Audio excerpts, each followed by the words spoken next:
pengusaha asal Kudus berinisial S terjerat kasus penipuan hingga merugi sebesar 2 miliar rupiah. Para penipu yang berhasil memperdaya pengusaha tersebut merupakan komplotan penipu profesional yang banyak beraksi di wilayah Jakarta. Komplotan penipu ini terdiri dari 5 orang berinisial Y alias Akiong atau Surya warga Puri Anjasmoro Semarang, HH alias Johan warga Tenggili Surabaya, TS alias Wawan alias Chandra warga Sumberboto Semarang. Ada 2 tersangka lainnya yang masih buron meliputi Steven warga Jakarta dan Leni alias Ami mengaku warga negara asing dari Thailand. Ia kasus penipuan ini menimpa warga asal Kudus hingga alami kerugian 2 miliar rupiah. 3 tersangka sudah kami tangkap pada Senin 4 Agustus 2025. 2 tersangka lainnya yang merupakan otak komplotan berhasil melarikan diri ketika kami datangi tempat tinggalnya. Papar di Reskrimum Polda Jateng Kombes Pol Dwi Subagio saat konferensi pers di Mapolda Jateng, Kota Semarang, Rabu, 20 Agustus 2025. Penipuan atau penggelapan, di mana korban merasa didendam sehingga mengalami kerugian sebanyak 2M. Kejadian ini berlaku hari Senin tanggal 7 Juli 2025 sampai dengan Selasa 22 Juli 2025 di sebuah hotel di Semarang di Jalan Sisingamangaraja. Korban berasal dari Kudus, kemudian para pelaku merupakan suatu sindikat. Jadi mereka memiliki sindikat sekitar ada 5 orang dan 3 orang pelaku berhasil ditangkap oleh jajaran Polda. Pelaku yang pertama adalah YY, kemudian yang kedua adalah HH, yang ketiga adalah TS. Kemudian kami telah melakukan pemeriksaan terhadap 6 orang saksi dan modus operandinya, ini yang korban akhirnya merasa terdendam adalah bahwa para pelaku dengan segala macam cara dia berusaha untuk memanipulasi, membuat bujuk rayu, perkataan bohong seolah-olah akan membeli gudang milik korban.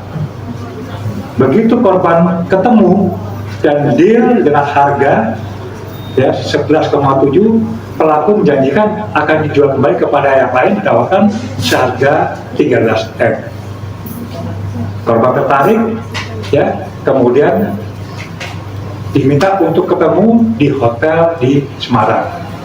Sesampainya di hotel Semarang, ternyata modusnya adalah para korban menyeting bagaimana dia mempengaruhi korban, para pelaku menyeting mempengaruhi korban dengan cara seolah-olah bahwa pimpinan kelompok ini atau bosnya yang punya uang, dia sedang dalam masalah kekurangan uang untuk bermain judi kalah, sehingga